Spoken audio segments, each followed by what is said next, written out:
What if I told you that some parts of New Zealand are actually better to visit in winter than in peak summer? Less rain, fewer crowds, lower prices. Yet each year travelers don't visit New Zealand between May and September because they expect freezing temperatures, snow and difficult road conditions. But most of that is actually wrong. In this video I'll show you 10 facts travelers need to know before visiting New Zealand in winter. Let's get started. So the first thing to understand, and this is where most travelers get it wrong, is that New Zealand winter is more moderate than you think it is.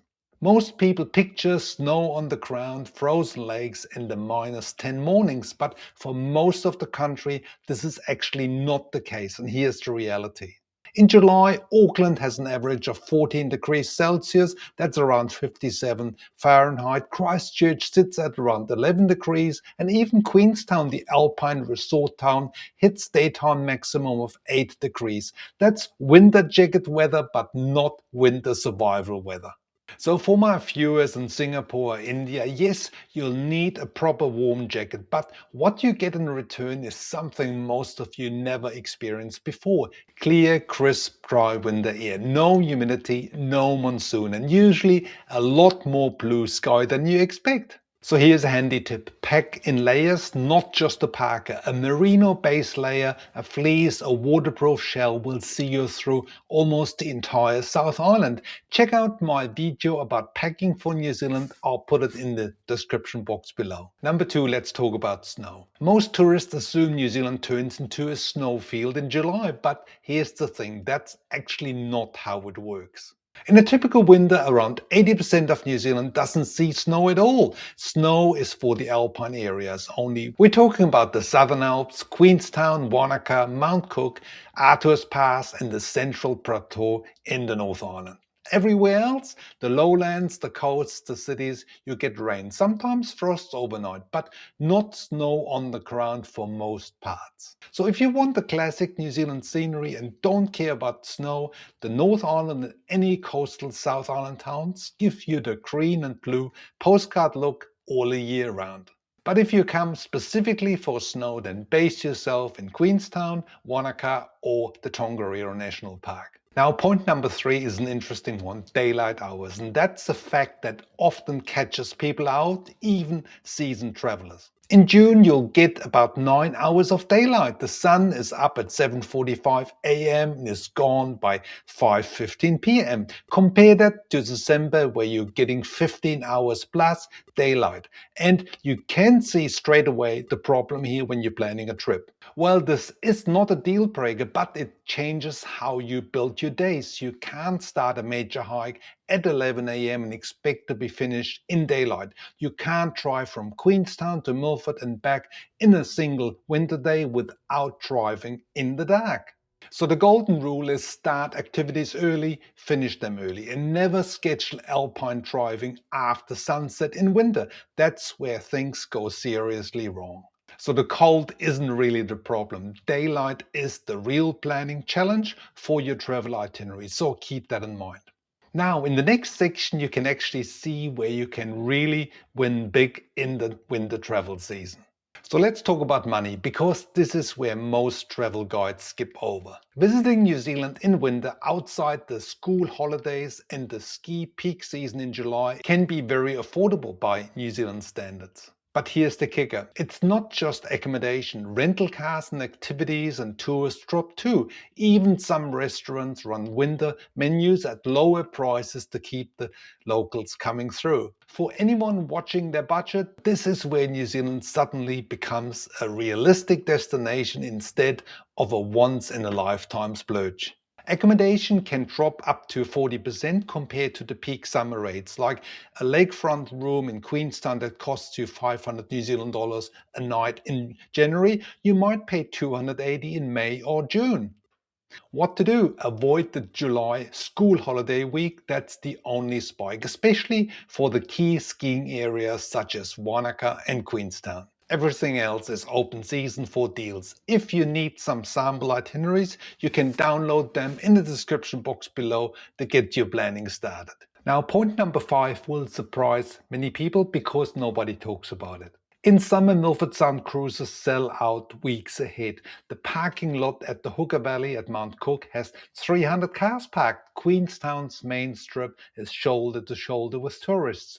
You will queue for everything. In the winter season, it's almost completely emptied out.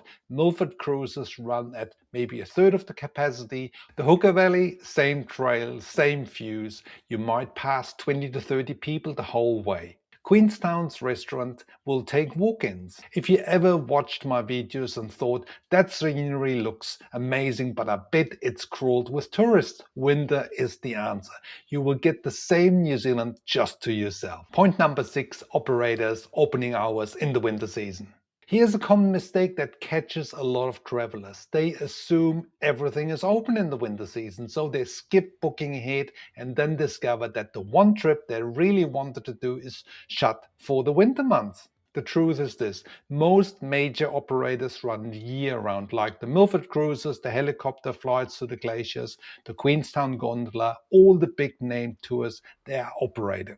But there are some exceptions, especially smaller family-run tour operators will pause for the winter months. Some accommodations will close completely too.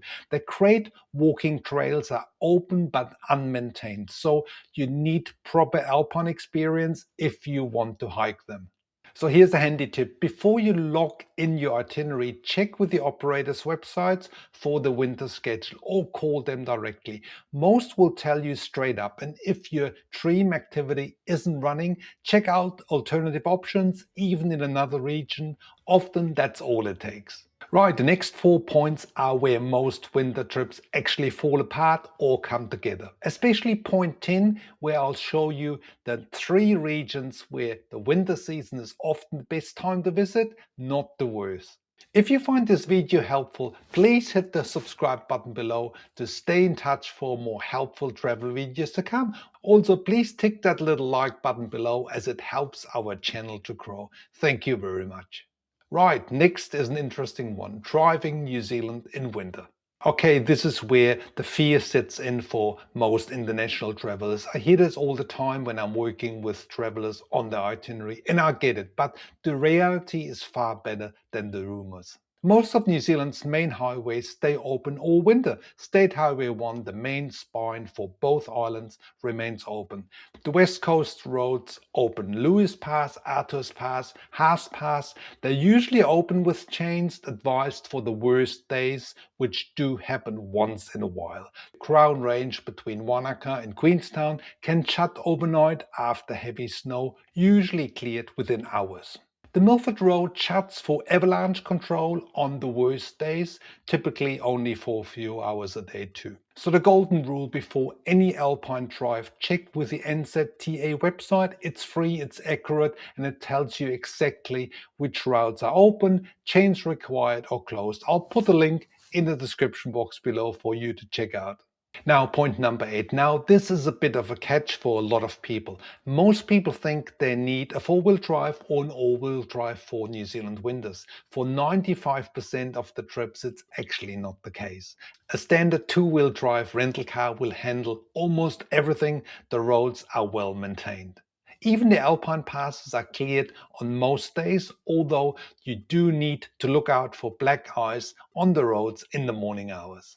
If you're heading into the mountain regions, you want to arrange car chain hire. They cost around about $30 to $40 from your rental company. You probably won't need them, but on one of those days you might, so you'll be glad you have them with you. But here's another kicker: campervan travel in winter, which is a brilliant idea in summer, but gets a little uncomfortable in winter. Most freedom camping sites will lose their facilities, the toilets close, the water taps are frozen. Believe me, driving a top-heavy campervan or motorhome on an icy Alpine pass is not a lot of fun. So what's a better move? In winter, do a regular car and rental car trip. Save the campervan dream for the November to March summer season. Right, that's the practical stuff sorted. But before I'll go to point 10, I'll put together a free New Zealand winter planning checklist for you. Alpine pass information, open operator lists, packing essential, the lot. It's free, it's linked in the description box below for you to download. Right, next is the part I really wanted to show you, the locations which work best in the winter season. Right here are 3 regions which often have better weather conditions in the winter months than they have in summer. Number 1, the 𝗬𝗆𝗆𝗃 National Park. Most people don't know this, but the 𝗬𝗆𝗆𝗃 in summer can get some serious rain. Its subtropical pockets in the summer means downpours and crowded kayaking tours where you're paddling in a queue. In the winter, stats show that the regions average around half the rainfall than in the summer season. Kayaking tours still run, water taxis still run. The beaches are still golden and the entire park is virtually empty. Yes, the water temperatures are a little bit chilly, but you'll get one of the most beautiful coastlines on Earth essentially to yourself. Now here's a biggie. Fjordland in the summer season is one of the wettest places on planet Earth. Over 6 meters of rain a year falls in Milford Sound. Summer brings storms, low clouds, and a particular challenge I haven't mentioned yet: sandflies, millions of them. In the winter season, Fjordland gets drier, calmer, the wind drops, and those sandflies, they're virtually gone between May and August. That means 3 things you almost never get in the summer season: mirror still waters in Doubtful Sound and Milford Sound, the kind of reflections that make every photo look unreal. No biting insects, you can actually stand on a viewpoints and take it all in. Empty cruises, you can stand on the deck in silence with nothing but waterfalls and stone walls 100 meters tall. And the same patterns runs along the west coast like 𝗀𝗏𝗁𝗂𝗁𝗃, 𝗁𝗏𝗃, Franz Josef. Summer is the wet season here. Winter is the drier and calmer season. 𝗙𝗫cie helicopter flights actually run more often in the winter because the weather windows are more stable.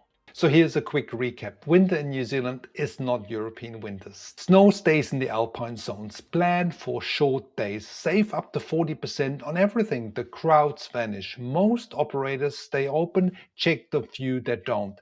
Pick a 2-wheel drive over a campervan. Hire snow chains for peace of mind, and know that the 𝗬𝗆𝗆𝗃, Fjordland and the West Coast regions are better in winter than in summer. For the next planning step, check out the sample New Zealand itinerary playlist up here on the screen or in the description box below as a link. Thank you very much for watching. See you in the next video.